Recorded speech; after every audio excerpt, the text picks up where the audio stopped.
Bonjour à toutes et à tous, j'espère que vous allez bien. Bienvenue à cette webconférence sur l'utilisation responsable des systèmes décisionnels automatisés au gouvernement fédéral du Canada. Alors, je me présente rapidement, mon nom est Pierre-Luc Désiel, je suis professeur à la faculté de droit de l'Université Laval et je suis co-responsable de l'axe droit, cyberjustice et cybersécurité à l'Obvia. Et donc, c'est moi qui aura le grand plaisir d'animer la discussion, la conférence d'aujourd'hui. Alors, comme je vous le disais un petit peu plus tôt, la conférence d'aujourd'hui porte sur un outil d'encadrement de l'IA qui est assez unique, cette fameuse directive sur la prise de décision automatisée du secrétariat du Trésor, du Conseil du Trésor, du Canada. Et pour nous parler de cette fameuse directive, nous avons deux conférencières de choix. Notre conférencier principal, M. Benoît Deshaies, qui est directeur données et intelligence artificielle au bureau du dirigeant principal de l'information au secrétariat du Conseil du Trésor du Canada. Notre répondante, Céline Castel-Renard, qui est professeure à la faculté de droit de l'Université d'Ottawa et qui est également co-responsable de l'axe Relations internationales, Actions humanitaires, droits humains et droits humains de l'Obvia. Donc, je vous remercie vraiment tous les deux d'être avec nous aujourd'hui. C'est vraiment très apprécié. Je suis très content de vous avoir. J'ai hâte de vous entendre. Donc, quelles sont les directives justement pour notre rencontre d'aujourd'hui? Alors, je vais céder la parole à notre collègue Benoît Deshaies pour une présentation d'une quarantaine de minutes environ. Et par la suite, notre répondante, Céline Castel-Renard, va avoir carte blanche, réaction à chaud, commentaires, questions sur la présentation de M. Deshaies pendant une dizaine de minutes environ, encore une fois, carte blanche, et tout ça pour laisser une trentaine de minutes aux questions de la salle. Pour relativement aux questions, je vous inviterai à utiliser l'outil de questions et réponses que vous voyez au bas de votre écran. J'animerai cette période de questions. Je pourrais essayer d'identifier des questions, mais je vais laisser aussi le soin à nos conférenciers et conférencières d'identifier certaines des questions qui les intéressent. Tout ça pour dire qu'on va essayer de laisser le plus de temps aux questions parce qu'on veut vous entendre. J'ai dit à mes conférenciers que j'allais être bref, 3 minutes, 4 minutes pour vous laisser la parole. Donc, M. Deshaies, merci encore d'être avec nous. Je vous cède la parole à l'instant. Voilà. Merci beaucoup, Pierre-Luc. Ça me fait vraiment plaisir d'être ici aujourd'hui. Puis, je trouve que c'est une belle occasion de partager cette directive-là, qui est notre outil politique pour encadrer l'IA.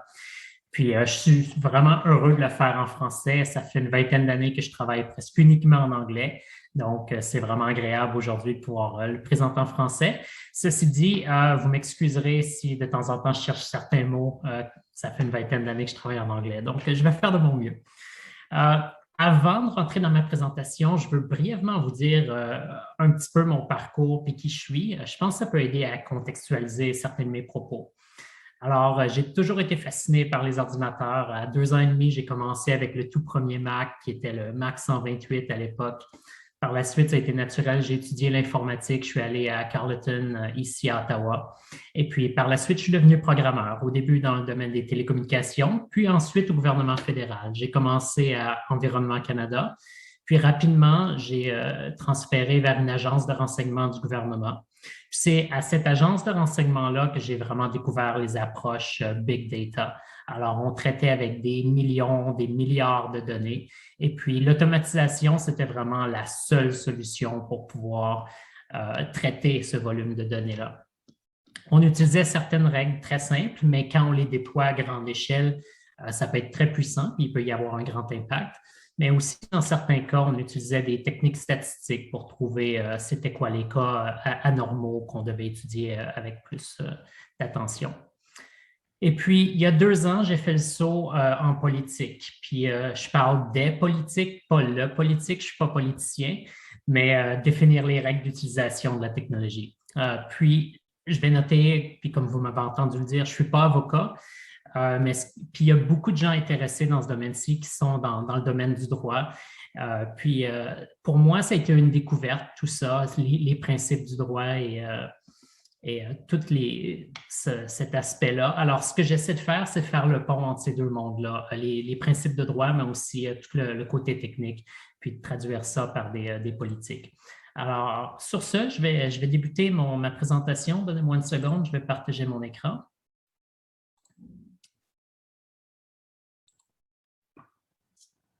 Voilà.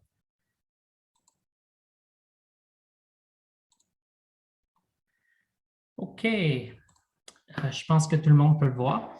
Alors, oui, je suis au gouvernement fédéral, le secrétariat du Conseil du Trésor. Et puis, le secrétariat du Conseil du Trésor, c'est l'organisme qui est responsable de la gestion des finances publiques. Du moment qu'il y a une dépense de fonds, nous, on a notre mot à dire sur la façon dont ça va être fait. Alors, on le fait au moyen de politiques pour diriger les opérations du gouvernement.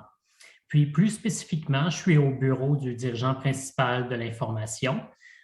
Notre bureau est responsable des choses auxquelles on s'attendrait, la technologie, la gestion de données, de l'information, la cybersécurité aussi, mais aussi certains autres aspects que les gens sont parfois surpris, comme la prestation de services, puis la protection de la vie privée. Ce sont aussi nos responsabilités. Avant de parler de nos politiques, je vais juste faire un petit survol de l'intelligence artificielle et puis de certains risques que ça présente. Puis, ça va mettre en contexte la politique qu'on a émise, la directive, puis expliquer le genre de risque qu'on essaie de prévenir. Alors, qu'est-ce que l'intelligence artificielle? Je vais simplifier ici, puis alors je m'en excuse aux experts qui sont dans la salle, mais j'aime beaucoup une définition qui vient de A.J. Agrawal, qui est un professeur de Toronto. Puis c'est c'est un outil de prédiction qui utilise l'information qu'on a pour générer l'information qu'on n'a pas. Si on pense à une auto intelligente, il y a un paquet de senseurs, ça regarde c'est quoi l'environnement, où est-ce que l'auto est, où est-ce que sont les autres autos autour, c'est quoi les signes. Et puis, avec cette information-là qu'on a, ça prédit qu'est-ce qu'on n'a pas, qui est la prochaine action à prendre. Est-ce qu'on accélère, est-ce qu'on freine, est-ce qu'on tourne, etc. Une façon aussi que j'ai de penser à ça, c'est que l'intelligence artificielle, c'est des statistiques, mais plus évoluées. Quand on parle de statistiques, on a tendance à penser à des nombres, des longueurs, des prix, des quantités, puis ensuite, on calcule la moyenne, la médiane, des choses comme ça. Parfois, on fait une régression, hein, la ligne qui va mieux fitter, si vous m'excuserez, nos points de données. Puis si on commence à étendre cette ligne de données-là, cette ligne de régression, bien là, on fait une prédiction vers le futur pour s'il y a des nouveaux cas, de quoi auraient l'air les données. Mais en IA, on a des choses comme la reconnaissance d'image, on lui donne une image, puis ça nous dit, ben, ça c'est un chat, ou c'est une auto, ou une personne. Il y a aussi la reconnaissance vocale, où est-ce qu'on fait juste parler, puis la machine peut comprendre qu'est-ce qu'on dit. Avec des statistiques, ce n'est pas clair comment on fait ça. Alors, l'IA, c'est aussi une série de techniques pour appliquer ces outils statistiques-là à tous les types de données. En apprentissage machine, le machine learning en anglais, on entraîne le système d'IA avec les données. Puis les données qu'on donne à ce système-là pour l'entraîner sont super importantes. Ça va vraiment déterminer le fonctionnement de la machine. Alors, pour une auto qui conduit, par exemple, ce qu'on va faire, c'est qu'on va placer ces senseurs-là dans des autos avec des conducteurs humains, puis on va leur dire « allez conduire ». Alors, ils vont conduire des millions de kilomètres, puis le système va mémoriser que quand il y avait telle situation, une auto à telle distance, tel signe présent, bien, voici l'action que le conducteur humain avait prise. Par la suite, on entraîne le système, puis dans une situation donnée où est-ce que l'auto autonome voit une condition similaire à celle qu'elle avait vue de par le passé, elle va essayer de se souvenir quelle était l'action la plus probable qu'un conducteur humain aurait prise. Puis c'est comme ça qu'il fait sa prédiction. Et puis, les données qu'on donne à ce système-là vont avoir un gros impact sur le système. Par exemple, si on donne ça à des conducteurs qui sont tous un peu agressifs, bien, l'auto autonome va être un petit peu agressive elle aussi. Alors, ça va répliquer qu'est-ce que les données représentent. Et puis, on peut imaginer aussi que ça peut être appliqué dans d'autres contextes. Par exemple, si on parle d'une décision du gouvernement, disons dans un contexte d'immigration, on prendrait les cas passés, des milliers de cas, où est-ce que voici le formulaire que les gens avaient soumis, voici la décision qu'un agent humain avait prise, et puis on peut entraîner un système avec ça. Puis par la suite, tout ce qu'on a à faire, c'est donner un formulaire à un IA et puis l'IA pourrait prédire quelle était la décision la plus probable qu'un humain aurait prise étant donné les mêmes situations. Alors, c'est un peu comme ça que je pense à l'IA. Alors, qu'est-ce qu'on fait avec tout ça au gouvernement canadien? Bien, on le voit dans tous les cas d'utilisation que j'ai listés ici. Nos scientifiques étaient vraiment les premiers à utiliser ça, puis on a retrouvé certains articles des années 60-70 où est-ce que pour le traitement d'images satellitaires, détecter certaines choses dans les images, utilisaient déjà des techniques d'apprentissage machine. Alors, ça remonte à très longtemps avec nos scientifiques. Mais maintenant, on voit une expansion dans la prestation de services. Aussi, ça informe les opérations, ça détecte la fraude, ça informe la prise de décision humaine et puis ça va aussi informer les Canadiens et nos clients. Par exemple, il y a l'Agence de revenus du Canada, qui ont déployé un chatbot, un agent conversationnel pour informer les gens quand ils ont des questions par rapport à leurs impôts. Alors, tout ça, ça peut nous donner une meilleure efficacité, des décisions qui vont être plus informées, plus constantes, plus cohérentes. Mais comme avec toute technologie, il y a certains dangers qu'il faut être conscient et puis il faut aussi savoir comment éviter ces dangers-là. Puis dans les diapos à venir, c'est un peu ce que je vais présenter. Juste quelques exemples de dangers. C'est une littérature qui est assez vaste, puis il y a beaucoup de systèmes qui ont été documentés, certains problèmes avec ces systèmes-là. Ce n'est pas pour dire que tous les systèmes d'IA ont des problèmes, c'est clairement pas le cas, mais il y a eu plusieurs cas où est-ce que ça a dérapé. Et puis, c'est un peu qu'est-ce que je veux discuter, parce que notre directive, son but, c'est d'éviter justement ces dérapages-là. Alors, je commence avec un premier exemple qui est de Amazon. Puis, c'est un cas qui est assez bien connu. On peut trouver plusieurs articles là-dessus. Puis, qu'est-ce que Amazon avait fait, c'est qu'il avait développé un IA pour évaluer les CV des candidats. Et puis, il l'avait entraîné sur les CV de leur équipe en technologie de l'information. Puis, on le sait, souvent, les technologies de l'information, ça attire un petit peu plus d'hommes que de femmes.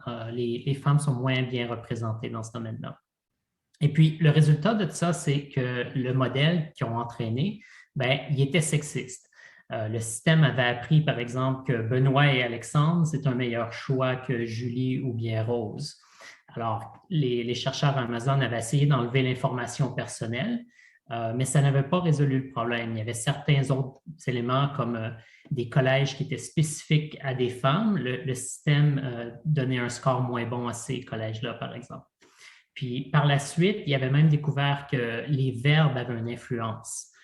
Puis là, ici, je parle de façon générale, mais les hommes tendaient à utiliser des verbes plus agressifs. Il y avait conquis les défis, il y avait exécuté les tâches, il y avait capturé les clients, je ne sais pas.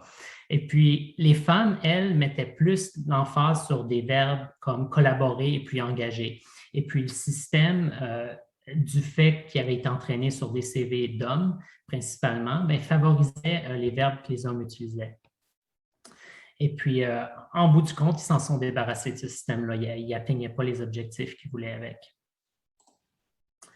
Pour le deuxième exemple, on va s'en aller en Arkansas, où est-ce que, historiquement, pour les patients qui étaient à la maison et qui devaient recevoir des soins médicaux, il y avait une infirmière qui allait visiter ces patients-là, qui faisait une évaluation, puis qui émettait une recommandation sur la fréquence et la durée des soins qu'ils devraient recevoir. Ils ont décidé de remplacer ça par un système. Et puis, le système coupait généralement les heures que les patients recevaient. Et puis, les gens ne recevaient plus les soins qu'ils avaient besoin. Et puis, les impacts étaient hyper sérieux dans un cas comme ça. On parle d'histoire d'horreur dans certains cas où est-ce que les gens pouvaient rester dans une couche sale pendant 24 heures, par exemple. Mais un des pires aspects de tout ça, c'est que personne ne pouvait dire pourquoi. Lorsqu'un patient demandait pourquoi mes heures ont été coupées, ben, la réponse, c'était le système a décidé, puis c'est comme ça. On ne pouvait pas leur donner une raison sur le pourquoi. Puis on a vu ça ailleurs aussi, où est-ce que des gens se font dire c'est un modèle très sophistiqué, très complexe, vous ne comprendriez pas, faites confiance au système. Mais quand ce sont nos bénéfices qui se font couper, on veut savoir pourquoi. Puis quand c'est un gouvernement qui donne cette prestation de service-là, ben, on a une obligation de fournir une explication. Et puis, juste pour illustrer un dernier exemple, puis il y en a des douzaines d'autres, mais j'ai utilisé celui qui est assez bien connu et documenté, celui de la reconnaissance faciale. En résumé, la performance varie en fonction de l'âge des personnes, du genre, de la couleur de peau, de l'ethnicité, etc. Ici, j'ai choisi un système que le New York Times avait rapporté, mais il y en a beaucoup d'autres qui ont été documentés. Puis dans ce cas-ci, les hommes blancs, il y avait une marge d'erreur de seulement 1%, alors que pour des femmes avec un ton de peau plus foncé, la marge d'erreur montait à 35%. Alors, 1% d'erreur versus une personne sur trois qui est mal catégorisée par ce système-là. Puis, on peut imaginer que si on utilise ça pour faire la prestation de service, ce ne sera pas tout le monde qui va avoir une bonne expérience, par exemple. Alors, c'est vraiment important lorsqu'on utilise des systèmes comme ça pour livrer des services aux Canadiens ou aux citoyens ou aux clients du gouvernement, de s'assurer que des cas comme ça ne se produisent pas. Alors, si je faisais un sommaire des deux plus grands enjeux pour l'utilisation de l'IA dans un contexte administratif, je discuterai de ces deux qui sont ici. Alors, le premier, c'est le biais des systèmes qui entraîne possiblement une discrimination. Puis en anglais, on utilise bias, puis certaines personnes le traduisent par préjugé, mais je ne suis pas vraiment un fan du concept de préjugé lorsqu'on parle d'un système. J'aime beaucoup plus l'expression biais, qui est en statistique et très bien définie. Donc, je pense que c'est un terme plus approprié ici. Mais bref, c'est quand un groupe est désavantagé par rapport à un autre ou pas traité de façon équitable, par exemple. On parle, dans les exemples que j'ai donnés plus tôt, les femmes pour le système d'Amazon pour le traitement des CV ou les personnes qui avaient la peau plus foncée dans le cas de la reconnaissance faciale. Puis, ce biais-là peut provenir aussi bien des données qui ont été utilisées pour entraîner le système ou de l'algorithme ou du modèle comme tel. Puis, le deuxième problème, qui est la boîte noire, le manque d'explicabilité, où est-ce que le système devient trop complexe ou il a été trop mal conçu, et puis on ne peut pas expliquer comment il fonctionne ou expliquer les décisions ou les prédictions que le système prend. C'était l'exemple que j'ai donné avec les soins médicaux en Arkansas. Puis, ce n'est pas toujours important de pouvoir expliquer comment le système fonctionne. Par exemple, dans Zoom, vous avez peut-être vu quand je parlais au début, mon arrière-plan était flou. Et puis, c'est un réseau neuronal, c'est un IA qui détermine c'est quoi mon visage, c'est quoi mes épaules, mon corps versus c'est quoi l'arrière-plan, puis qui décide où appliquer le flou. Dans un système comme ça, c'est peut-être moins important. Mais comme je le disais, lorsqu'on décide des avantages, des bénéfices que reçoivent les clients du gouvernement, c'est critique de pouvoir expliquer le pourquoi, particulièrement dans un cas de refus. Alors, c'est un petit peu relou tout ça, mais ça ne veut pas dire qu'on ne peut pas automatiser. On peut utiliser de l'IA dans le gouvernement, mais il faut faire attention. Puis, ce que je vais vous présenter par la suite, c'est l'approche du gouvernement canadien pour faire ça. Alors, en 2019, on a publié cette fameuse directive pour la prise de décision automatisée, qui est vraiment là pour encadrer la façon dont l'intelligence artificielle peut être utilisée pour la prise de décision administrative. Certaines personnes la surnomment la directive sur l'IA, puis je pense que c'est plus que ça, mais c'est aussi moins que ça. C'est plus que ça en ce sens que ça s'applique à tout système pour une prise de décision automatisée. Peu importe la technologie, ce n'est pas obligé d'être de l'IA ou de l'apprentissage machine. Ça peut être des systèmes, disons, de programmation conventionnelle. Si on regarde l'exemple que j'avais donné en Arkansas avec les soins médicaux, ce n'était pas un système d'IA, c'était juste un système informatique, disons, conventionnel. Puis notre directive s'appliquerait à quelque chose comme ça. Il y a aussi beaucoup de modèles statistiques que cette directive-là va couvrir. Puis, ce ne sont pas nécessairement des modèles d'intelligence artificielle, ce sont juste des modèles de statistiques standards. Alors, la directive s'applique à toute technologie qui va supporter une prise de décision, pas nécessairement l'IA. Alors, en ce sens-là, c'est plus qu'une directive sur l'IA. Mais c'est moins qu'une directive sur l'IA parce qu'il y a beaucoup d'autres cas d'utilisation qui ne sont pas couverts par cette directive-là. Alors, mon arrière-plan dans Zoom, on peut dire les conséquences ne sont pas énormes, mais ce n'est pas quelque chose que ça va couvrir.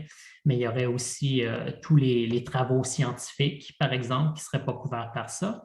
Mais aussi, peut-être, on pourrait noter si on utilise de l'IA pour nous aider à définir ou à informer nos politiques, par exemple, un modèle d'investissement ou des politiques qui vont s'appliquer à une population, mais pas un individu en particulier ou une compagnie en particulier. Cette directive-là vise les prises de décision administratives, donc où est-ce qu'un individu spécifique ou une compagnie spécifique qui sont impliqués, pas les enjeux plus globaux de politique.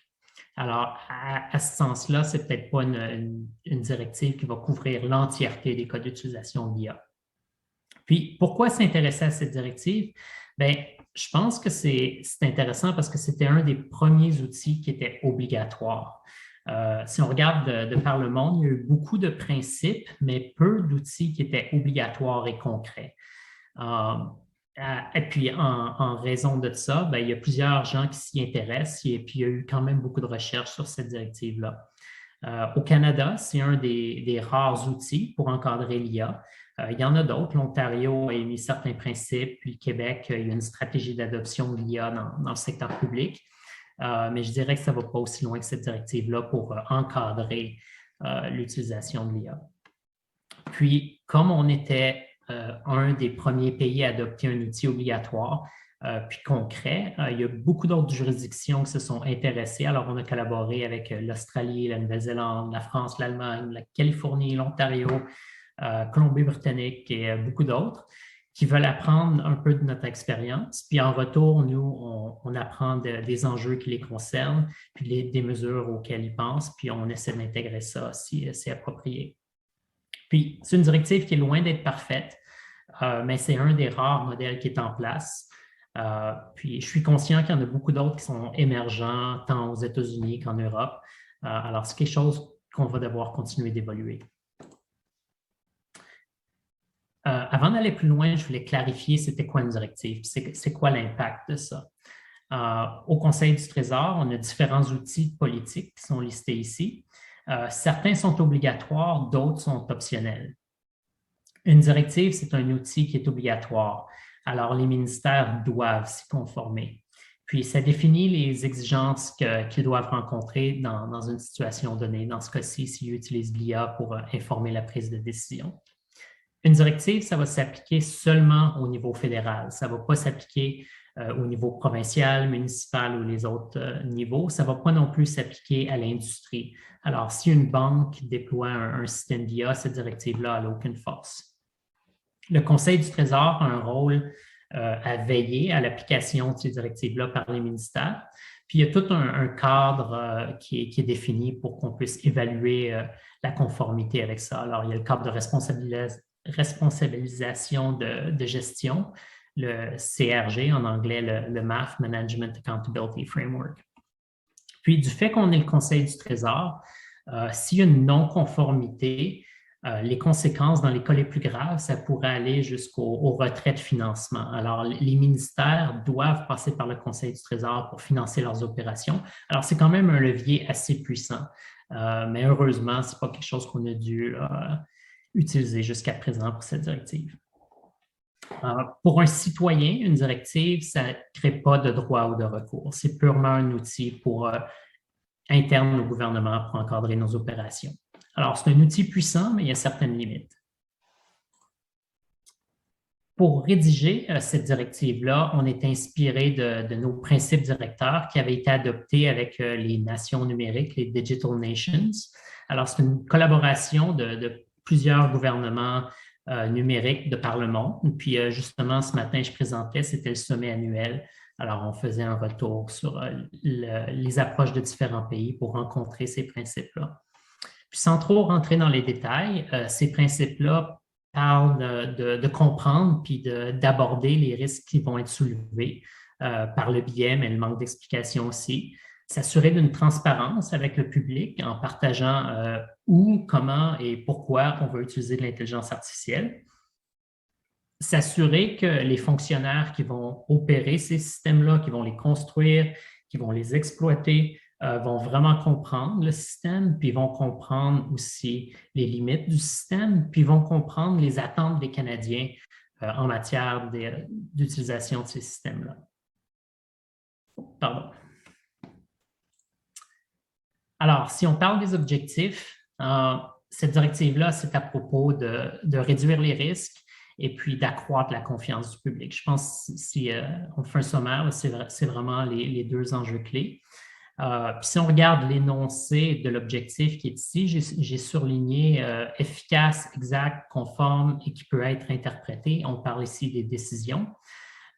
Les trois premières, efficace, exact, conforme, on sait que les ordinateurs sont vraiment bons pour ça. Ils vont être efficaces, puis tout va être fait de la même façon, etc. Interprétable, ça demande un petit peu plus de travail. Alors, il faut vraiment le considérer dans la conception du système. Une autre façon de penser à cette directive-là, c'est que ça prend les vieux processus, les processus humains, disons. Puis par le passé, quand un gouvernement prenait une décision, il y a la Charte des droits et libertés, il y a tout le droit administratif qui va établir comment le gouvernement peut prendre des décisions et puis aussi qui va prévenir la discrimination, par exemple. Puis, qu'est-ce que cette directive-là fait? C'est qu'elle va interpréter ces principes-là pour des systèmes qui prendraient des décisions. Alors, si un système informatique prend une décision, qu'est-ce que ça veut dire de ne pas discriminer? Qu'est-ce que ça veut dire l'équité procédurale lorsque c'est un système qui prend la décision? Alors, c'est une traduction des principes de droit à l'ère numérique, si on veut. Si on rentre un petit peu plus dans les détails des objectifs, il y a 3 sous-objectifs. Et puis, le premier, c'est que les décisions qui vont être basées sur les données sont justes, qu'il n'y a aucun parti pris, qu'il n'y aura pas de biais. Le deuxième, c'est que les impacts des algorithmes vont être évalués et puis dans le but de minimiser les impacts négatifs qui peuvent résulter de ces systèmes-là. Puis le dernier principe, c'est vraiment la transparence, d'être ouvert sur la manière, l'endroit, le comment, le pourquoi, où est-ce qu'on utilise les algorithmes. En gros, tout ça, c'est pour faire la réduction des risques, autant pour le gouvernement que les personnes visées par ces décisions-là. C'est s'aligner avec les principes juridiques. Et puis, en tout, c'est d'offrir un service de qualité qui va répondre aux attentes du public. Alors, je le mentionnais plus tôt, ce n'est pas toute l'intelligence artificielle qui va être couverte par cette directive-ci, puis c'est aussi pas juste l'intelligence artificielle qui va l'être couverte. Alors, je vais expliquer un petit peu plus c'est quoi la portée de cette directive-là, quels systèmes doivent s'y conformer. Puis ici, je vais sauter par-dessus. Je vais plutôt faire une synthèse. Ça, c'est le texte pris directement de la directive. Je vais extraire les principaux éléments à la prochaine diapo. Alors, allons-y. Alors, si on regarde, la directive va s'appliquer lorsque ces 5 critères-là vont être rencontrés. Le premier, c'est que ça s'applique seulement au nouveau système. Les systèmes qui étaient déjà en place au 1er avril 2020 n'ont pas à s'y conformer. Mais lorsqu'ils sont mis à jour ou lorsqu'ils sont remplacés, à ce moment-là, oui, ils doivent s'y conformer. Puis l'idée, c'était de minimiser l'impact d'adopter cette directive-ci. Puis au fil du temps, lorsqu'on va mettre à jour les systèmes, ben là, il va y avoir une conformité grandissante avec cette directive-ci. Le deuxième principe, c'est que ça s'applique seulement aux services externes. Alors ça, ce sont des services où est-ce que les clients n'est généralement pas membre du gouvernement. On peut parler de délivrer des licences, des permis, des paiements d'assurance chômage, par exemple, ou ça pourrait être aussi des choses qu'on ne demande pas, par exemple un audit, une inspection ou voire l'emprisonnement. L'emprisonnement, c'est un service. On parle de Service correctionnel Canada, qui est le ministère qui s'occupe de ça. Alors, seulement les services externes. Les services internes, pour les employés du gouvernement, ce n'est pas quelque chose que cette directive-là va s'appliquer pour l'instant. Le troisième principe, c'est que ça s'applique seulement pour des décisions administratives. Alors, les systèmes qui vont supporter la prise de décision administrative. Et puis, ces décisions-là sont des décisions qui vont impacter les droits juridiques, les privilèges des gens. Alors, un contre-exemple de ça, quelque chose qui ne serait pas une décision administrative, ça pourrait être un chatbot. Où est-ce que le but du système, c'est seulement d'informer quelqu'un. Probablement que l'information est disponible sur le site web de d'autres façons, mais là, avec un chatbot, un agent conversationnel, on va offrir une autre façon de naviguer l'information. Alors, ça ne prend pas une décision qui va impacter nos droits juridiques, ça fait juste fournir de l'information. Donc, quelque chose comme ça ne serait pas soumis à cette directive-ci. Le quatrième point, c'en est un qui est peut-être plus difficile à comprendre, puis dans la prochaine diapo, on va explorer cette question-là, mais c'est que ça s'applique à tous les systèmes qui vont informer la prise de décision. Alors, on parle d'une recommandation ou une décision. Peut-être que je peux faire un sommaire en disant, ce n'est pas seulement les systèmes qui automatisent complètement une décision, mais aussi ceux qui vont informer un décideur humain, un officier du gouvernement. Puis, le cinquième point, je l'ai mentionné plusieurs fois, je le rementionne, ça s'applique à toute technologie, des technologies simples, complexes, du moment que ça c'est utilisé pour supporter les prises de décision administratives, c'est sujet à cette directive-ci. Alors, qu'est-ce qu'on veut dire par recommandation ou décision? Puis, quand je disais tout système qui va supporter une prise de décision devrait s'y conformer. Dans cette diapo-ci, je montre plusieurs façons dont les algorithmes, les systèmes peuvent supporter la prise de décision. Puis c'est un peu un spectre. Tout en bas, on a le système qui prend la décision complète et finale. Ça, c'est clairement un système automatisé. Du moment qu'on s'élève un petit peu vers le haut, l'influence du système va être moins directe. L'influence va être moins importante, mais il va quand même y avoir une influence. Par exemple, si on regarde vers le milieu, fournir des évaluations, générant des scores, souvent on parle de scores de risque, des prédictions, des classifications. Le système ne prend pas une décision, mais il va informer un officier. Puis on peut imaginer qu'un officier qui doit décider d'un cas, mais qui se fait présenter le cas par le système comme étant 98% probable que ce soit un cas de fraude versus 12%, bien, ça va vraiment influencer la façon qu'il va regarder le cas. Si le système dit c'est clairement de la fraude, bien, la personne va avoir ce biais-là en considérant le cas. Puis on sait que ceci, ça va avoir une influence sur les décisions de ces personnes-là. Alors, on parle de automation bias, peut-être les biais d'automatisation en français, je ne sais pas. Mais pour nous, le test, c'est vraiment est-ce que le système a le potentiel d'influencer la décision? Si c'est seulement un système qui va répartir le travail à travers différents officiers en fonction, je ne sais pas, de leurs heures de travail, puis leurs congés, puis le nombre de cas qui sont assignés en ce moment, ça n'utilise pas l'information du cas nécessairement pour les informer. Mais sinon, si le système va traiter l'information d'une certaine manière pour faciliter la prise de décision par une personne, bien, ça devrait s'y conformer.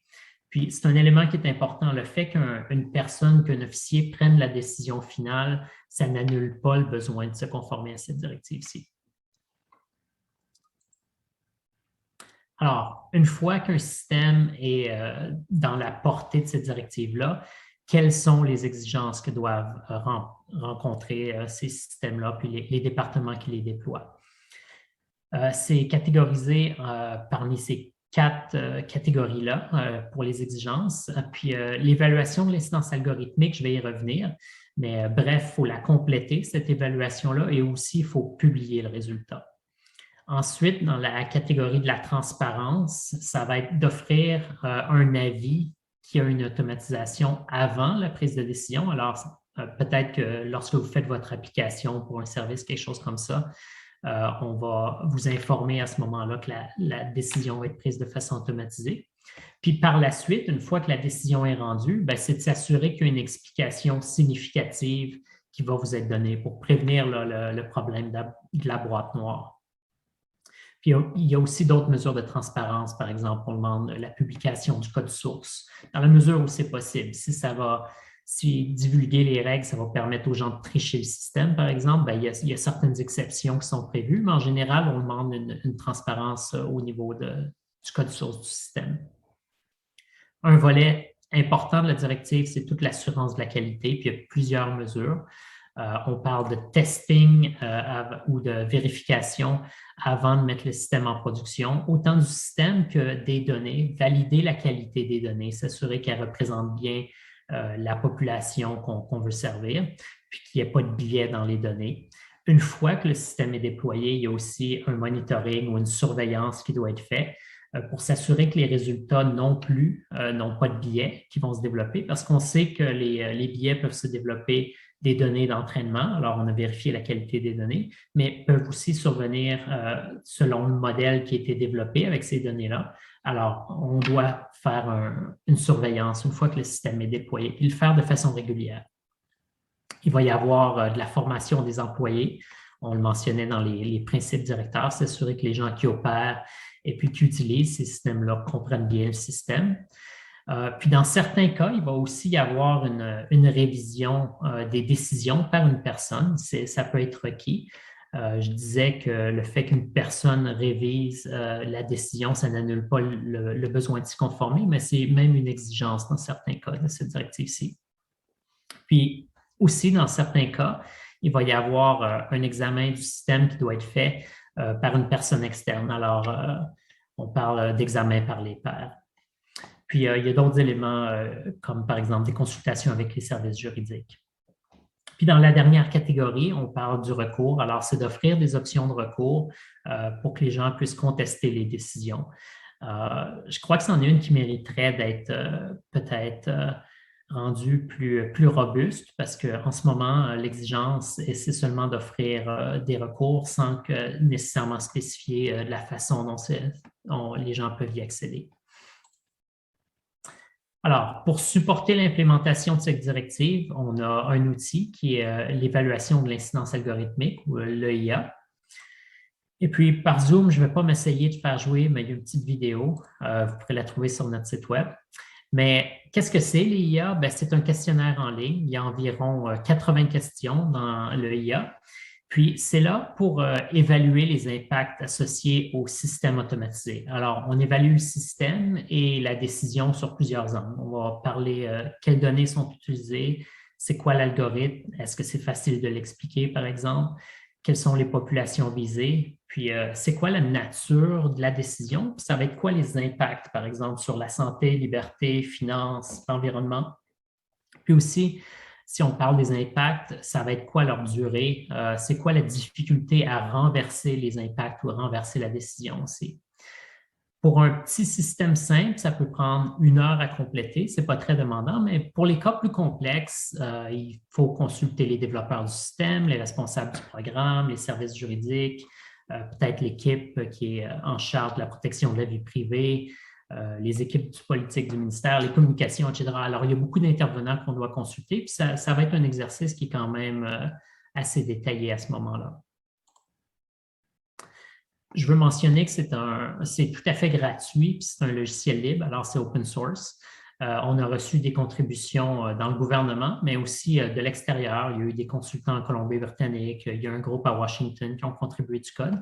Puis du fait que ce soit ouvert, ça a aussi été réutilisé par d'autres. Alors en Uruguay, ils ont pris notre EIA, ils l'ont traduit en espagnol, ils ont adapté certaines questions à leur contexte, puis ils l'utilisent là-bas aussi.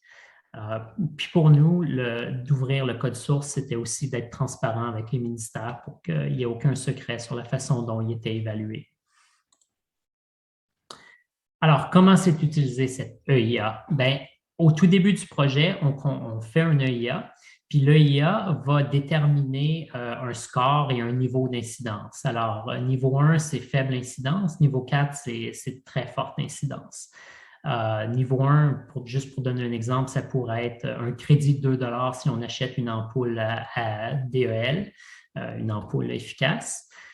Tandis qu'au niveau 4, ça pourrait être des décisions, par exemple, sur l'immigration, l'emprisonnement, des choses comme ça. Alors, vous voyez que ce ne sont pas les mêmes impacts.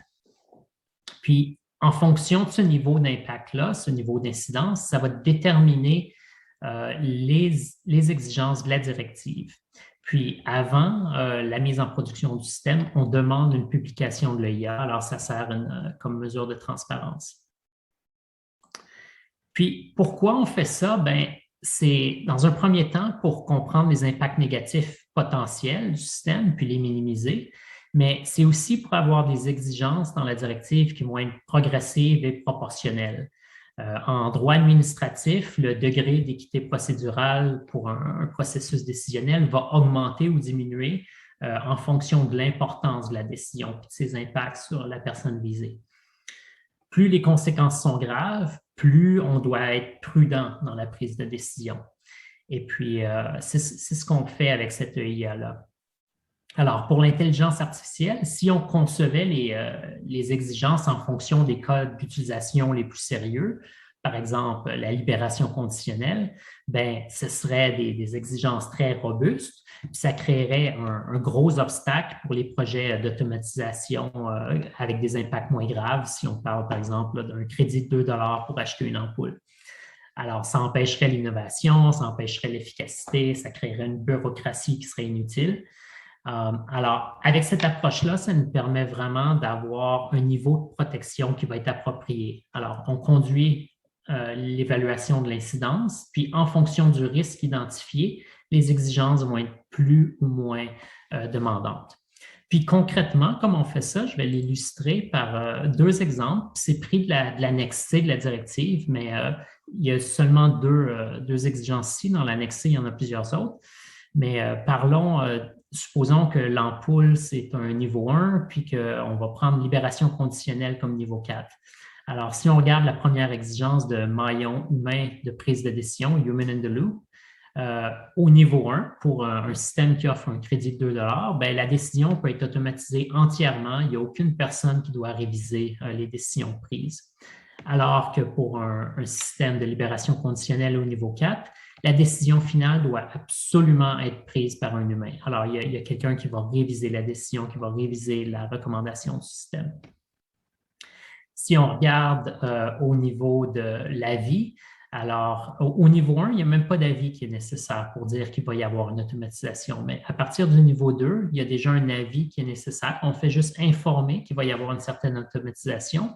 Puis au niveau 3 et 4, l'avis doit être plus détaillé. Il doit décrire c'est quoi le fonctionnement des composants, quelles données vont informer la prise de décision, les résultats, s'il y a eu un examen ou un audit du système, doivent être publiés, et puis, etc. Alors, on voit que l'exigence devient progressivement plus difficile à rencontrer.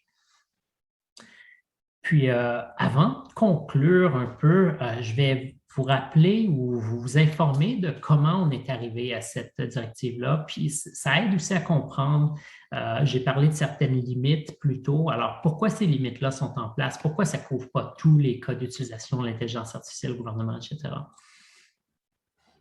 Alors, si on regarde cette ligne de temps-là, le travail a vraiment commencé en octobre 2016, où est-ce qu'un analyste du Conseil du Trésor s'est dit hey, j'entends beaucoup parler de l'intelligence artificielle, on dirait que c'est quelque chose qui va être big dans quelques années. Ce sont quoi les cas d'utilisation potentielle de cette technologie-là par le gouvernement? Puis pour chacun de ces cas-là, quels sont les risques? Alors, ça, c'était le white paper qui a été publié. Ça examinait justement tous les cas d'utilisation possible de l'intelligence artificielle.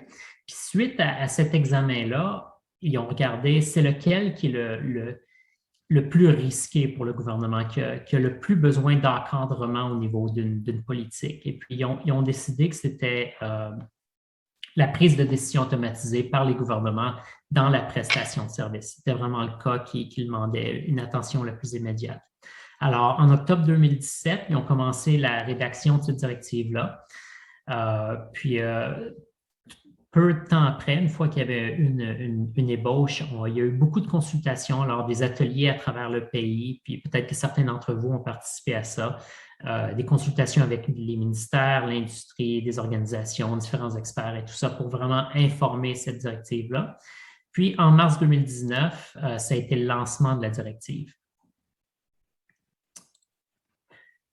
Alors, si on regarde depuis le lancement, alors j'ai parlé de la rédaction, des consultations du lancement, En 2020, il y a eu une mise à jour qui s'est faite. Et puis, juste pour vous situer, moi, je suis arrivé exactement au moment que c'était lancé. Alors, c'était lancé au mois d'avril que ça devenait vraiment en vigueur. Et puis, moi, je suis arrivé, si je me souviens bien, là, au début juin ou fin mai, quelque chose comme ça. Alors, je suis là depuis le lancement, puis j'ai vu à l'opérationnalisation de cette directive-là. Mais je ne veux pas prendre le crédit pour la rédaction puis tout le travail de conception de cette directive-là. Puis depuis qu'on l'a lancé, on a fait 2 mises à jour de l'EIA. La première, c'est en 2020 pour vraiment permettre cette transparence-là, la publication des résultats sur le portail du gouvernement ouvert.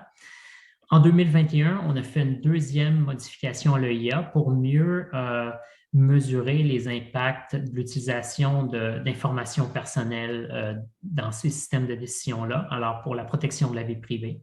Ça a été fait en collaboration avec le commissaire de la protection de la vie privée fédérale, où est-ce qu'ils nous ont émis certaines recommandations.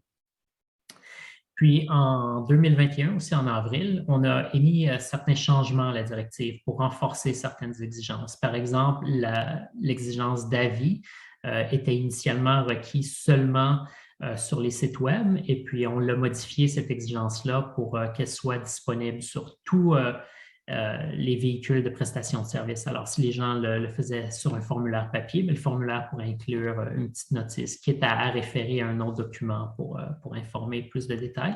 Mais on voulait que ce soit que peu importe le moyen que les gens prenaient pour accéder au service, il y aurait les mêmes protections.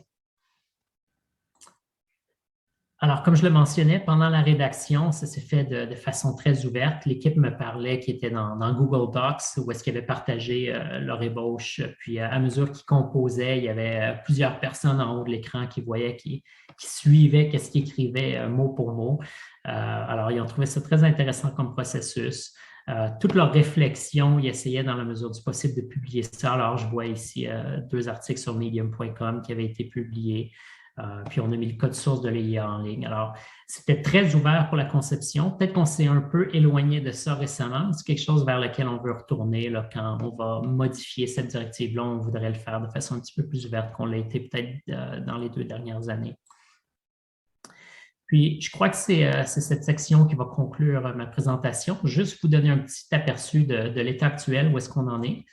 Alors, c'est important, comme je le disais, la directive s'applique seulement au nouveau système. Puis, l'entrée en vigueur de la directive, elle a été publiée en 2019, mais l'entrée en vigueur était seulement requise pour les systèmes qui étaient bâtis après le 1er avril 2020. Puis, si vous vous souvenez, avril 2020, c'est à ce moment-là que la pandémie frappait.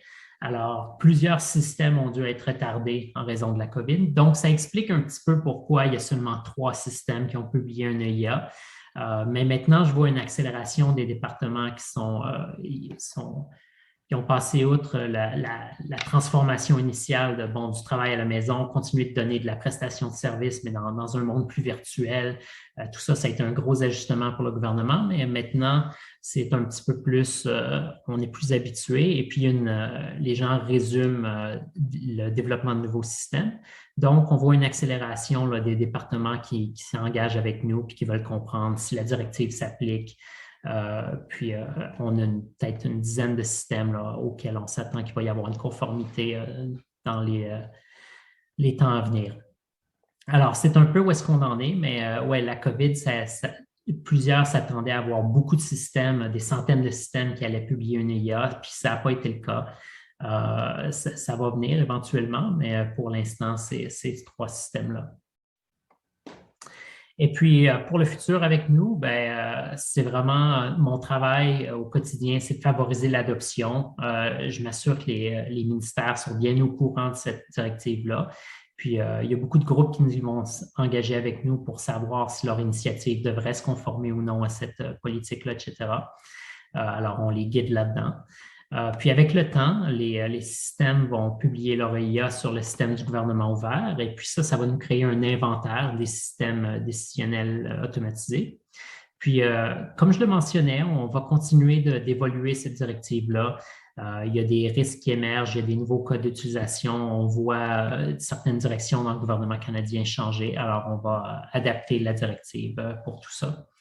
Puis je pense que ça y est, si je regarde, je voulais mentionner rapidement qu'on a une ligne directrice. C'est un outil non obligatoire, mais qu'on donne une direction sur certains autres sujets, par exemple, dans quel cas est-ce que c'est approprié d'utiliser un réseau neuronal ou pas, comment travailler avec des compagnies privées, etc. Alors, il y a d'autres documents qui sont disponibles, puis peut-être que je vais donner notre page web dans le chat. Toutes ces différentes initiatives-là sont mentionnées sur notre page d'accueil. Puis, ouais, ben là-dessus, je pense que je vais terminer ma présentation puis me tourner vers Céline.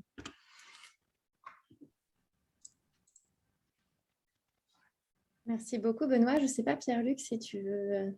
Non, j'allais te faire la passe, puis j'allais justement essayer de ne pas trop intervenir pour pas être trop bavard. Donc, je vois déjà qu'il y a des questions.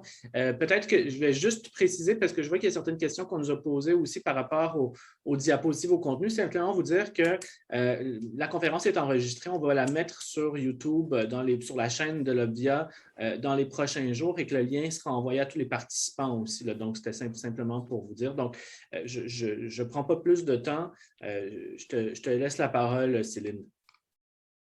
Merci beaucoup, Pierre-Luc, et merci beaucoup, Benoît, pour cet exposé vraiment très clair et très informatif. On surveille tous cette directive depuis 2019 et on est vraiment ravis d'avoir de l'information de l'intérieur sur la façon dont elle a été conçue, la façon dont elle se déploie. Donc, c'est vraiment très apprécié et très utile pour nous. La première question que j'avais était sur le nombre de systèmes automatisés qui ont fait l'objet du processus. Donc, vous avez répondu à la fin, il y en aurait 3. Est-ce que vous avez une idée du nombre de systèmes automatisés qui devraient aujourd'hui mettre en place une étude d'évaluation, une étude d'impact, étant entendu qu'il y a un certain nombre de critères restrictifs sur le champ d'application que vous avez expliqué, des restrictions dans le temps et dans les domaines. Est-ce qu'on a une idée du nombre de systèmes ce qui paraît être une question très générale, mais en même temps, c'est difficile de parler de conformité ou d'un niveau d'efficacité ou de conformité si on ne sait pas combien il y en a. Et ce n'est pas forcément évident dans les organisations publiques ou privées de savoir ce qu'on a. Donc, c'est quand même déjà un premier défi, souvent, de faire l'état des lieux et de se dire, bon, bah, ça va rentrer dans le champ. Alors, comme il y a effectivement l'idée de la date, donc on sait ce qui arrive au fur et à mesure, donc on n'a pas besoin de se préoccuper du passé. Je pense que ça, c'est quand même un avantage. Hein. On n'est pas obligé d'aller l'historique des systèmes. Mais voilà, est-ce qu'on a une idée du nombre de ce qui est déployé depuis l'entrée en application de cette directive? Donc, ça sera ma première question. Et après, je reviendrai un petit peu plus dans le détail de son contenu et de ses caractéristiques pour poser des questions plus spécifiques. Absolument. Ben, pour ce qui est du nombre de systèmes à venir, j'ai probablement une dizaine de clients dans les ministères qui prévoient publier une IA. Sont à différents stades de l'implémentation, puis on demande à ce qu'ils publient le IA une fois que le système devient opérationnel. Alors, pendant qu'il est en développement, ils n'ont pas publié cette IA. C'est seulement lorsque le système devient prêt et puis qu'il va commencer à être utilisé. Alors, au moment de la mise en production, ils devraient aussi publier le IA. Puis, l'idée, c'est que les gens qui pourraient être soumis à cette prise de décision automatisée-là aient accès à cette IA-là si jamais ils sont curieux. Alors, c'est le timing. Alors, je parlais d'une dizaine de ministères qui ont des initiatives. Je ne peux pas dire nécessairement à quelle vitesse ils vont pouvoir développer ces systèmes-là. Pour certains, c'était vraiment embryonnaire, le projet, ou est-ce que c'est au niveau de la conceptualisation, ils se demandent, premièrement, est-ce qu'ils vont avoir le financement pour bâtir le système, etc. Alors, certains sont vraiment au début, d'autres ont le système qui est bien bâti, sont en train de finaliser, de tester, etc. Alors, pardon, il y a l'air standard. Ça a l'air grave. OK. Pardon. Donc, je disais, oui, certains vont être publiés, je m'attends dans les mois à venir, mais certains des 10 clients que j'ai, ça pourrait être, disons, dans 2 ans, le temps qu'ils obtiennent le financement, qu'ils bâtissent le système, qu'ils le mettent en production. Alors, c'est difficile de dire à quelle vitesse on va voir ces EIA-là publiés. D'accord, merci. Et donc, à partir du moment où c'est public, ça tombe dans le portail du gouvernement ouvert, si je comprends bien. Et est-ce que on a une idée, je vais ajouter d'autres questions, mais pour faire le suivi de celle-là, est-ce qu'on a une idée du fait que la population vraiment consulte le portail ouvert? Est-ce que c'est vraiment un bon moyen de transparence et de rejoindre la population par rapport à l'utilisation de ces systèmes? Ma question sous-jacente aussi est de savoir si c'est une transparence par rapport au fait d'utiliser des systèmes et au fait de faire une étude d'évaluation, mais ça n'est pas forcément une explication individuelle sur la façon de mettre en place un système. Donc ça, c'est un premier point que je voulais valider avec vous, qui serait peut-être une limite. Le champ d'application aussi, le fait que la matière pénale soit exclue peut être quand même vu peut aussi vu être comme une limite, puisqu'on sait que les enjeux sociaux sont particulièrement importants dans ce domaine. La question aussi du caractère obligatoire. J'avoue que je suis un petit peu mal à l'aise avec la notion de directive qui serait obligatoire en interne, mais qui en même temps aurait un contrôle interne qui serait purement financier. Je trouve que non pas que la qualité du contrôle soit pas bonne, mais ça pose des questions démocratiques sur le fait que ce soit ni un contrôle judiciaire ni un contrôle parlementaire et le fait que ce contrôle soit certainement pas public, j'imagine, à ce stade-là. Donc, ça m'interroge. Ce qui rejoint aussi la question du droit de... Enfin, il n'y a pas de droit de recours des personnes non plus. Donc, ça n'est pas par une action en justice, finalement, qu'on peut mettre en œuvre cette directive.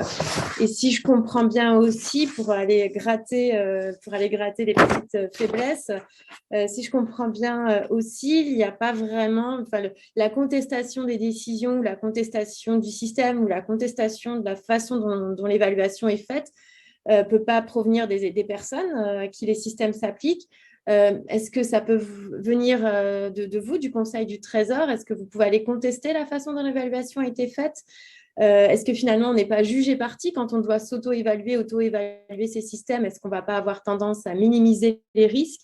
Voilà, ça pose vraiment la question du contrôle interne et de qui regarde le contrôle interne. Est-ce qu'il y a des audits au-delà de ça? Donc, c'est vraiment la question de la qualité du contrôle par rapport à certaines caractéristiques, pas par rapport à votre travail, mais par rapport à certaines caractéristiques, et la qualité de la transparence et du rôle des personnes à qui ces systèmes sont appliqués. C'est un petit peu tout ça qui me paraît un petit peu flou, bien que je trouve que le processus d'évaluation lui-même est vraiment très intéressant. J'y reviendrai tout à l'heure, ce sera mon troisième temps, et puis après je laisserai la place au public. Oui, bien, il y a beaucoup d'éléments dans qu'est-ce que vous avez dit. Je pense que la première question, c'était vraiment le fait de publier ça sur le portail du gouvernement ouvert. Est-ce que c'est vraiment quelque chose qui est utile? Si je regarde, on a accès aux statistiques d'usage, mais c'est difficile de dire dans quelle mesure les gens vont vraiment avoir pris connaissance du contenu versus simplement download, ou parfois même il y a des gens qui téléchargent de façon presque automatique les données du gouvernement ouvert pour voir qu'est-ce qu'il y a. Mais on sait que dans certains cas, il y a eu, par exemple, certains journalistes qui ont étudié les résultats des EIA et qui ont publié à ce sujet-là. Ils ont décrit leur impression et tout ça. Alors, il y a certainement une certaine attention qui est portée à ça, mais pour le grand public, pour les gens qui sont visés par ces systèmes-là, ça ne sera pas un réflexe naturel. C'est clair que je suis sujet à une décision automatique, je vais aller voir sur le gouvernement ouvert pour voir qu'est-ce qui est mentionné là. Alors, je donne une direction au gouvernement, au ministère, d'inclure ces choses-là sur leur site web à eux qui décrivent l'initiative. Mais c'est quelque chose qui va être à développer. Je crois qu'on devient de plus en plus conscient au gouvernement qu'il faut vraiment être proactif dans la façon qu'on décrit ces systèmes-là, puis qu'on informe les gens. Et puis, je crois qu'il y a du travail à faire encore à ce niveau-là. À mon avis, ce serait l'endroit où le faire, c'est où est-ce qu'on décrit l'initiative, d'intégrer de l'information à propos de l'automatisation, puis aussi de toutes les mesures qui ont été prises pour s'assurer que le système avait été fait de façon responsable. Alors oui, de lier vers le IA, mais aussi d'écrire quel était le processus pour la vérification des données, quel était le processus pour éliminer les biais, de quoi a l'air le monitoring, etc. Il n'y a aucune exigence de publier ces choses-là, mais c'est certainement les directions que j'offre et que je recommande. Pour l'individu qui est sujet à ça, le IA, ça peut être intéressant, mais pas tant que ça. L'explication qu'on demande, c'est vraiment, disons, dans la lettre de refus, par exemple. C'est quelque chose que tous devraient être familiers. Par exemple, lorsqu'on soumet nos impôts, on reçoit une lettre qui explique s'il y a eu des ajustements, ces choses-là. Alors, c'est vraiment à ce niveau-là. Lorsqu'il y a un refus ou un ajustement ou peu importe, c'est de fournir de façon individuelle pour l'individu une explication qui va pouvoir être comprise dans son contexte particulier. Alors, c'est vraiment l'exigence de la directive. Puis je pense qu'à ce niveau-là, ça va être plus utile peut-être que la publication de l'EIA. Le système pénal, vous l'avez mentionné, mais on aurait pu aussi dire le système militaire, le système policier. Il y a beaucoup d'autres systèmes où est-ce que c'est pas le rôle du Conseil du Trésor. C'est pas nous qui contrôlons ou qui dirigeons ces aspects-là. Puis franchement, je me sentirais pas équipé, par exemple, pour dire à la défense comment contrôler les robots autonomes qui pourraient tuer ou des choses comme ça. Je ne suis pas expert dans ce domaine-là. Puis il y a plusieurs enjeux qui vont vraiment être uniques au système militaire. Même chose dans le domaine pénal, même chose dans le domaine policier. Alors, ce n'est pas le rôle du Conseil du Trésor que de diriger ces aspects-là. Mais oui, c'est vrai, c'est une faille en ce moment où est-ce qu'il y a peut-être une absence de direction pour certains domaines. Puis, la dernière question, c'était vraiment au niveau du contrôle. C'est quelque chose d'interne, le Conseil du Trésor, ce sont quoi les mécanismes, etc. L'aspect financier, c'en est un, mais je dirais que ça, c'est vraiment le dernier recours. Il y a toute une série d'engagements qui va prendre place avant ça. Ça commence au tout début des projets où est-ce que les ministères planifient une initiative, ils demandent du financement pour faire l'initiative. Si nous, on remarque une automatisation, on va leur rappeler le besoin de compléter cette évaluation-là. On va leur demander d'engager avec mon bureau pour qu'on puisse avoir un échange à ce sujet-là. Puis il y a aussi le conseil d'évaluation de l'architecture d'entreprise, qui est un conseil pour le gouvernement pour réviser l'implémentation des systèmes numériques. Et puis, dans le cadre où est-ce que les départements doivent engager avec cette gouvernance-là pour proposer leur système puis recevoir une direction, on va aussi valider leur EIA, voir de quelle façon il a été fait. Alors, le Conseil du Trésor offre une certaine révision de ces choses-là, mais ce n'est pas quelque chose qui est nécessairement ancré dans la directive ou qui pourrait être vraiment clair de la façon dont ça se passe. Il y a tout le mécanisme de contrôle, puis je m'excuse, j'oublie le terme français, mais en anglais, on dit le MAF, Management Accountability Framework. C'est un système de contrôle annuel où est-ce qu'on demande de l'évidence que les départements, que les ministères sont conformes à nos politiques. Et puis, à ce moment-là, on peut demander des preuves comme quoi qui ont rencontré certaines exigences. Jusqu'à présent, on ne l'a pas fait pour la directive. Il y a eu une première année d'opération. Alors, peut-être que c'est quelque chose qu'on va commencer dans le futur pour vérifier qu'il y a vraiment une conformité. Par exemple, les 3 systèmes qui ont publié une EIA, on sait qu'ils sont dans la portée. Alors, est-ce qu'ils ont rencontré les autres exigences? C'est quelque chose qu'on pourrait utiliser, ce système-là, le MAF, pour vérifier la conformité aux autres exigences. Et merci, Sophie l'a posté dans le chat, c'est le cadre de responsabilisation de gestion.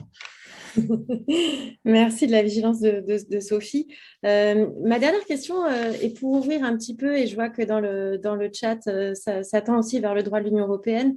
Il y a plusieurs outils en droit de l'Union européenne autour de ces questions de système automatique. On pense à l'article 22 du Règlement général de protection des données personnelles, le RGPD, qui pose le droit de ne pas faire l'objet d'une décision automatisée, mais à condition qu'elle soit exclusive. Et donc, il n'y a quand même pas tant de décisions exclusivement prises par un système automatique que ça, et qu'elle soit négative, donc elle a un impact négatif sur les personnes. Donc, je pense que cet article-là est quand même relativement étroit.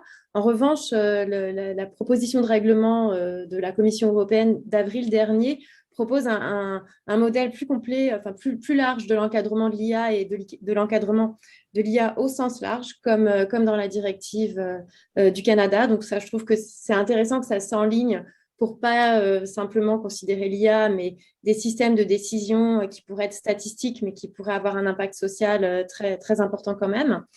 Et je voulais avoir votre sentiment, c'est une question très, très générale, parce que la façon de réglementer n'est pas du tout la même, et c'est justement sur ça que va porter ma question. Moi, je trouve que le modèle canadien est assez intéressant pour permettre aux parties prenantes, finalement, d'évaluer elles-mêmes la dangerosité de leur système, alors que le modèle de l'Union européenne va dire à l'avance quels sont les systèmes inacceptables, donc interdits, les systèmes à haut risque, à faible risque, etc. Donc, c'est la Commission elle-même qui décide. Donc, évidemment, c'est beaucoup moins souple, ça ne correspond pas forcément à des contextes, donc c'est le point faible. Mais d'un autre côté, il y a plus de sécurité juridique et puis ce ne sont pas les acteurs eux-mêmes qui sont jugés partis et qui décident eux-mêmes de leur niveau de dangerosité ou de risque. Et je note aussi que dans la directive, il n'y a pas de risque inacceptable. Donc, au pire, ils sont très élevés, il faut prendre plus de mesures, mais on n'exclut pas l'utilisation de l'IA. Et je voudrais juste mentionner un dernier, je crois que c'est Lise Langlois nous l'a fait passer hier, un article de Margot Kaminski qui, je pense, sur un ton provoquant, parle du droit de ne pas faire l'objet de l'IA. Donc, bon, bah là, visiblement, on n'a pas on n'a pas le choix. On débattra de l'article 22, Axel, si vous voulez, plus tard, mais je crois qu'on va laisser Benoît parler de la directive du Canada. Oui, l'exclusion qu'il y a en Europe, je trouve ça intéressant. Nous, au Canada, on n'a pas pris cette approche-là. Les gens ne peuvent pas demander à ne pas être soumis à une automatisation. Ça pose des défis logistiques assez importants, je crois, quand les systèmes sont vraiment faits pour suivre un seul flow. Alors, ce n'est pas quelque chose qui est nécessairement facile à implémenter.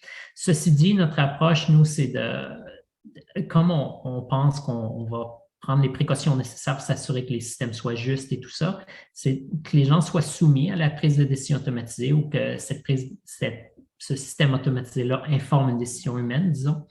Et puis, par la suite, s'ils ne sont pas contents qu'il y ait une contestation. Mais c'est important dans ce modèle-là que ce soit facile de contester. On ne veut pas que les gens doivent passer 20 ans en cours jusqu'à la Cour suprême pour pouvoir avoir raison. Donc, il faut balancer ça. Puis, il faut vraiment s'assurer qu'il y a un moyen assez simple d'accéder à un recours ou une révision, disons. L'approche à haut risque européenne de dire certains systèmes sont complètement exclus ou sont traités à haut risque, donc voici certaines exigences. Nous, avec le IA, c'est plus peut-être nuancé. Il y a plusieurs autres facteurs qui vont rentrer dans ce niveau de risque-là. Mais je crois qu'il y a une bonne valeur aussi au modèle de dire, par exemple, la reconnaissance faciale, on l'a vu, il y a très peu d'acceptabilité sociale pour certains usages de ça. Alors, est-ce que dans certains cas, on devrait dire, immédiatement, du moment que ce genre de système-là entre en jeu, il devrait automatiquement y avoir une rigueur plus importante? Peut-être quelque chose qu'on pourrait intégrer en conservant une approche multifactorielle comme le IA. Il y a peut-être un juste milieu entre les deux. Je pense que c'est quelque chose à étudier. Puis, vous avez raison, on ne proscrit pas du tout certains usages. Tous les usages sont permis, mais je noterais qu'au niveau 4, il doit quand même y avoir une discussion au niveau du Conseil du Trésor. Là, je ne parle pas du secrétariat, mais je parle du Conseil du Trésor, qui est le Conseil des ministres. Alors, pour les systèmes qui auraient le plus grand niveau d'impact, ce serait débattu par les ministres à savoir si oui ou non le système devrait progresser. Alors, dans l'approbation du système, pour les systèmes de plus faible impact, les départements, les ministères peuvent décider eux-mêmes de le lancer ou pas, préférablement informés par cette révision par les pairs qui aurait été faite, qui dirait voici le niveau de risque résiduel de votre système en fonction des mesures que vous avez mises en place. Est-ce que vous décidez de le lancer, oui ou non? Mais au plus gros niveau d'impact, ça doit être débattu au Conseil des ministres. Super, ben, merci beaucoup. Donc, sans plus tarder, je pense qu'on peut passer aux questions de la salle. Il y en a beaucoup, il y en a dans l'outil, il y en a dans le chat. J'ai vu aussi au cours de la présentation qu'il y avait des mains levées. Simplement vous dire que vu qu'on est en mode webinaire, bizarrement, moi, je ne vois plus où on n'a pas une suite de ça, puis vous ne pourrez pas poser la question de vive voix. Là. Donc, au pire, mettre votre question dans le chat et on verra si on a le temps d'y répondre. Avant de moi sélectionner des questions, je me demandais, je sais que vous avez de l'air à lire, si je me fie à ce que je vois, des questions. Est-ce qu'il y a des questions qui vous interpellent, des questions auxquelles vous voulez répondre? Peut-être que c'est plus intéressant finalement que ce soit moi qui les choisisse. Est-ce qu'il y en a qui vous intéressent a priori? Peut-être que je vais répondre en premier lieu, c'est la collaboration qui existe avec les provinces. Puis, je vais dire, avec le gouvernement ontarien et le gouvernement de la Colombie-Britannique, on a une belle relation où est-ce qu'on participe à beaucoup d'événements, par exemple, avec le gouvernement ontarien pour approfondir ces questions-là. Eux ont fait beaucoup d'efforts récemment pour définir leurs principes. On a émis des recommandations face à ces principes-là. Mais aussi, oui, il y a eu beaucoup de workshops, de différents événements avec lesquels on collabore. Alors oui, il y a une belle collaboration au niveau provincial, mais c'est seulement ces deux provinces-là. J'aimerais beaucoup peut-être établir des liens avec le Québec, qui fait du travail intéressant là-dessus. Ce n'est pas quelque chose qu'on a fait. Puis la Colombie-Britannique était en voie d'adopter un outil similaire à l'EIA, mais c'est peut-être en pause en ce moment. Mais certainement, vu l'expérience fédérale, il y a eu une certaine consultation à ce niveau-là. Puis je dirais que ça s'étend aussi au niveau municipal. J'ai collaboré avec certaines municipalités que eux lançaient des algorithmes, lançaient des automatisations, puis ils nous consultaient pour voir au niveau fédéral qu'est-ce qu'on recommanderait dans un cas comme ça. En l'absence disons, législation ou de réglementation formelle pour diriger leur effort, de façon volontaire, je dirais, ils se conforment à la directive fédérale pour les guider dans l'implémentation de leur projet. Alors oui, il y a une belle collaboration à ce niveau-là. Il y a aussi plusieurs questions. Je sais vous en avez glissé quelques mots là, dans vos discussions, mais il y a quand même eu des questions, plusieurs questions sur les recours. Il y a deux questions là, qui ont été formulées dans l'outil. Pour les 3 systèmes automatisés à ce jour, donc les 3 que vous avez présentés là à la fin, quelles sont les voies de recours en cas de biais? Ces recours aboutissaient à des réparations pour les dommages subis par les usagers? Y a-t-il des grands bugs similaires comme les cas que vous avez évoqués? La deuxième question, un peu plus bas aussi, pouvez-vous parler davantage des options de recours qui sont en place pour les populations ciblées par ces systèmes? Je sais pas, j'imagine qu'il y aura beaucoup à dire là-dessus, là, mais peut-être en dire quelques mots encore. Oui, bien, je peux peut-être parler de 2 exemples en particulier sur les 3 IA qui ont été publiés. Un avec lequel j'ai travaillé beaucoup récemment, c'est celui je sais pas, ArriveCan, l'application pour passer la frontière. Puis où est-ce qu'il y a un scan qui est fait de notre preuve de vaccination, puis l'application va émettre si oui ou non les éléments qu'on cherche vont être présents sur cette preuve de vaccination-là. Puis ça informe comment ça se déroule à la frontière. Alors, l'officier va regarder ça. Puis, si l'application n'est pas capable d'identifier une preuve de validation de vaccination valide, bien, à ce moment-là, il y a une vérification manuelle qui est faite. Puis, dans ce cas-ci, c'est un peu ça le recours, c'est que si l'application dit ben, votre preuve de vaccination n'est pas valide, ben, c'est l'officier à ce moment-là qui va valider manuellement la preuve de vaccination, soit sur le téléphone de la personne ou, disons, une preuve sur papier. Alors, ça se fait un petit peu, c'est inclus dans le processus. Si une personne n'est pas d'accord avec la décision de l'agent des douanes, à ce moment-là, c'est un agent de l'Agence de santé publique du Canada qui va pouvoir faire la détermination finale. Alors, c'est un peu le processus qui se passe, disons, dans les aéroports, mais c'est intégré, disons, au processus. Ce n'est pas quelque chose qui doit être fait par la suite ou par écrit ou peu importe. Et puis, c'est ce qu'on a décrit aussi dans le IA pour ce système-là. Le deuxième système dont je vais parler, c'est celui du Conseil du Trésor pour les demandes d'accès à l'information. Puis l'IA dans ce système-là est est assez limité en ce sens que lorsqu'une personne fait la demande d'accès à l'information, le système, en fonction de qu'est-ce qui est décrit par l'usager, qu'est-ce qu'il cherche, va essayer d'identifier d'autres demandes similaires qui s'étaient produites par le passé. Puis quand ça a déjà été fait, ça peut faciliter autant pour le gouvernement de fournir cette information-là, mais ça va être une réponse plus rapide pour le citoyen. Puis, c'est aussi d'essayer de les diriger vers quel devrait être le ministère qui serait mieux placé pour répondre à cette question-là. Alors, si je demande une question, je ne sais pas moi, sur les mesures pour les armes à feu, ça risque de me diriger vers la Gendarmerie royale, par exemple.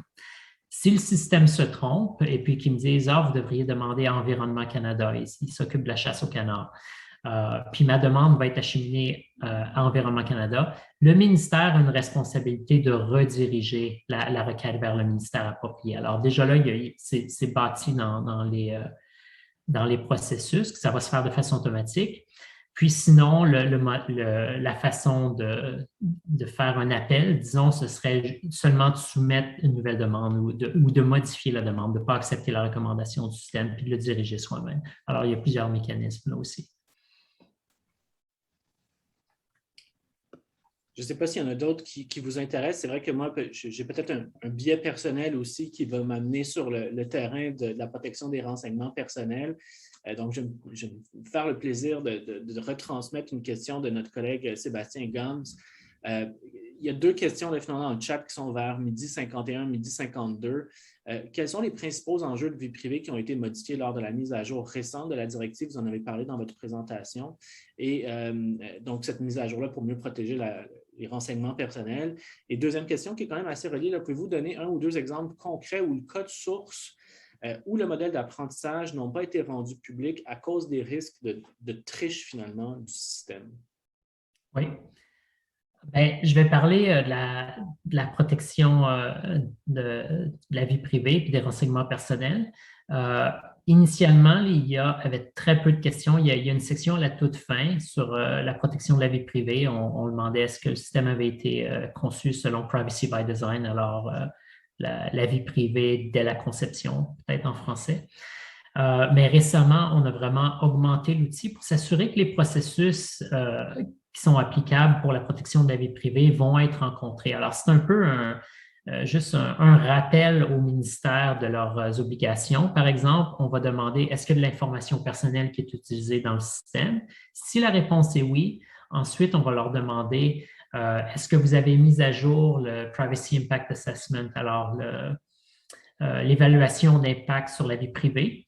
On demande aussi de quelle façon l'information personnelle va supporter le système, et puis, etc. Alors, on leur rappelle un petit peu les exigences de la politique sur la protection de la vie privée pour s'assurer qu'ils vont être rencontrés. Puis, s'ils n'ont pas encore pris ces actions-là, bien là, le niveau de risque augmente. S'ils n'ont pas mis à jour l'évaluation des impacts sur la vie privée, le niveau de risque augmente. Alors, si possible, avant la production du système, ils devraient le faire. Puis, probablement qu'il y a une obligation, même à ce niveau-là, de le faire. Mais c'est un peu à ce niveau-là. Alors, c'est un peu la façon qu'on a abordé ça pour rappeler au ministère les obligations qu'ils ont à ce sujet-là. Puis, pour ce qui est de la divulgation du code source, c'est quelque chose que je devrais vérifier. Je peux dire que ce n'est pas quelque chose que j'ai vérifié pour quel système ça a été fait ou pas fait. Alors, je peux pas répondre à ce moment-ci.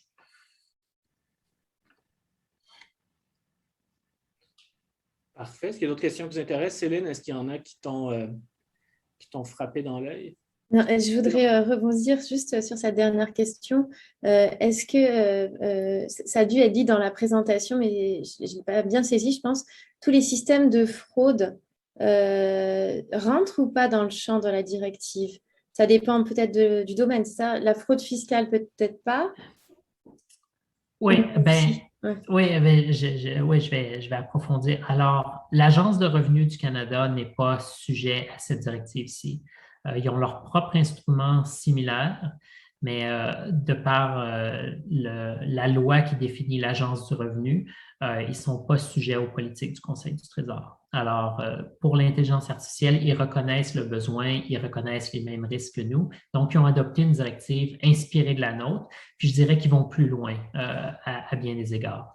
Alors, ils ont leur propre directive, mais je ne suis pas vraiment habilité à parler pour le système fiscal. Mais pour les autres, disons, autres enjeux de fraude dans le gouvernement, oui, si un système informe, par exemple, quels devraient être les clients qui devraient être sujets à une inspection ou être sujets à un audit, par exemple, oui, c'est une prise de décision administrative. Puis une façon que c'est fréquemment fait, on assigne un niveau de risque, un score de risque, on trie les plus risqués en haut, puis on dit, OK, les 10 premiers, eux, c'est certain qu'on fait un examen.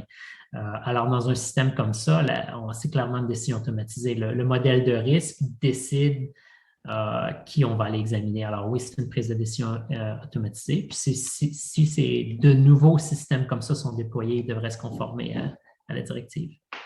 Donc, potentiellement, c'est sur ce type de système qu'il pourrait y avoir, que le code source pourrait ne pas être dévoilé parce qu'il y aurait un risque de contournement du système, alors même qu'on cherche à lutter contre la fraude. Oui, absolument. Puis c'est assez délicat à balancer ce besoin de transparence-là avec protéger l'intégrité du système.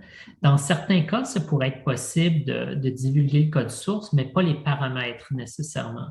Alors, je m'explique, disons que le système va réviser toutes les transactions qui sont supérieures à un montant X. Alors, si on ne divulgue pas quelle est la valeur de X, il y a moyen de publier le code source, mais si on garde les paramètres des règles secrets, à ce moment-là, on peut quand même assurer l'intégrité du système. Dans l'article que j'ai publié, je parlais du nombre de dépôts dans des comptes différents. Alors, c'est un indicateur de risque où est-ce qu'on regarde, c'est rare les gens qui font affaire avec plusieurs institutions financières dans la même journée. Alors, pourquoi j'irais déposer un petit peu à la Banque Royale, un petit peu à la telle banque, etc., etc. Mais c'est quoi le niveau? Est-ce que c'est 2 banques, 3 banques, 4 banques? Si on ne divulgue pas cette information-là, on peut quand même divulguer une certaine information, une certaine transparence, sans nécessairement compromettre l'intégrité du système. Alors, c'est du cas par cas. Ouais. Superbe. Donc, écoutez, je crois, j'essaie de passer à travers. C'est vrai que de lire les deux en même temps avec ce qui bouge dans le chat et dans l'outil, j'ai l'impression qu'on a répondu à pas mal des questions qui sont plus des questions que des commentaires finalement qui sont très intéressants aussi. Donc, à moins qu'il y ait quelqu'un qui veut poser une dernière question finalement plus technique directement sur la directive, là, peut-être qu'on peut laisser une dernière seconde ou je ne sais pas s'il y a un dernier point. J'ai vu rapidement, quelqu'un a mentionné C11, le projet de loi, puis je voulais juste mentionner de un, moi, j'ai aucune influence là-dessus. C'est vraiment le ministère de l'Industrie avec Justice qui définit C11. Puis avec les élections, c'est à recommencer. Alors, ça va être vraiment intéressant de voir qu'est-ce qui va être proposé, si quelque chose va être proposé pour remplacer C11, est-ce que ça va ressembler au même instrument ou est-ce que ça va être différent? Mais pour ceux qui ne le savent pas, le projet de loi C11 proposait pour les organismes privés certaines mesures similaires à la directive, où est-ce que, par exemple, une banque devrait divulguer quel système prenait des décisions automatisées, puis à la demande du client, fournir une explication sur la prise de décision qui les avait affectés. C'était la proposition, mais c'est à voir si le nouveau gouvernement va mettre une mesure similaire de l'avant. Oui, je pense que ça va être vraiment très intéressant à suivre. C'était une question que j'avais vue, je ne savais pas trop comment structurer la question, mais oui, effectivement, le projet de loi C11, ça s'applique au secteur privé, là, donc ça serait des obligations, des exigences qui s'appliqueraient là, pas aux entreprises là, finalement qui ont des activités commerciales au Canada. Donc, il nous resterait 5 minutes. Peut-être qu'à moins qu'il y ait un commentaire brûlant de dernière seconde qui apparaît dans notre chat ou dans notre outil, je pense qu'on a pas mal répondu à tout. Peut-être que je vais simplement vous remercier infiniment d'avoir d'avoir accepté mon invitation à se joindre à nous, à vous joindre à nous pour la conférence d'aujourd'hui. J'ai beaucoup appris, j'ai pris beaucoup de notes. J'ai hâte d'aller redéchiffrer tout ça puis de voir comment on peut ouvrir des pistes de réflexion. Donc, Benoît, M. Deshaies, Céline, professeur Castel-Renard, merci infiniment d'avoir été là. Merci aussi à tout le monde de s'être inscrit, d'être venu avec nous cet avant-midi, après-midi. Merci pour vos questions aussi. Et peut-être un dernier remerciement à Christine Dompierre, qui est chargée de communication, coordination à l'OBIA, qui a fait un travail vraiment remarquable pour nous aider à organiser tout ça. Donc, merci beaucoup. Et c'est elle qui va être en charge de nous aider à mettre ça en ligne YouTube aussi, donc assurer la pérennité. Donc, merci beaucoup, Christine. C'est vraiment très apprécié. Donc, voilà. Ça va nous éclairer. Je parle un peu de la directive dans mon cours. Je pense que ça va m'inviter à réviser un petit peu qu'est-ce que je vais en dire, puis peut-être être plus précis sur la manière dont je le précise. Donc, merci beaucoup là, pour les présentations d'aujourd'hui. Donc, voilà. Je vous laisserai sur ça. Est-ce que vous voulez dernier point, dernier commentaire? Je voulais juste vous remercier tous les deux, Pierre-Luc et Céline. Pour moi, c'est une super belle opportunité de partager cette directive-là. Parfois, je pense qu'il y a certains éléments qui sont peut-être mal compris ou mal interprétés. Alors, j'apprécie vraiment l'opportunité de clarifier comment on voit ça, puis c'est quoi notre approche avec ça. J'espère que les gens sont rassurés par ça. C'est vraiment le but de cette directive-là, de rassurer les gens que la façon dont le gouvernement canadien utilise cette technologie-là va se faire de façon responsable, puis ça va respecter les droits puis les attentes des gens. Alors, merci beaucoup. C'était super agréable.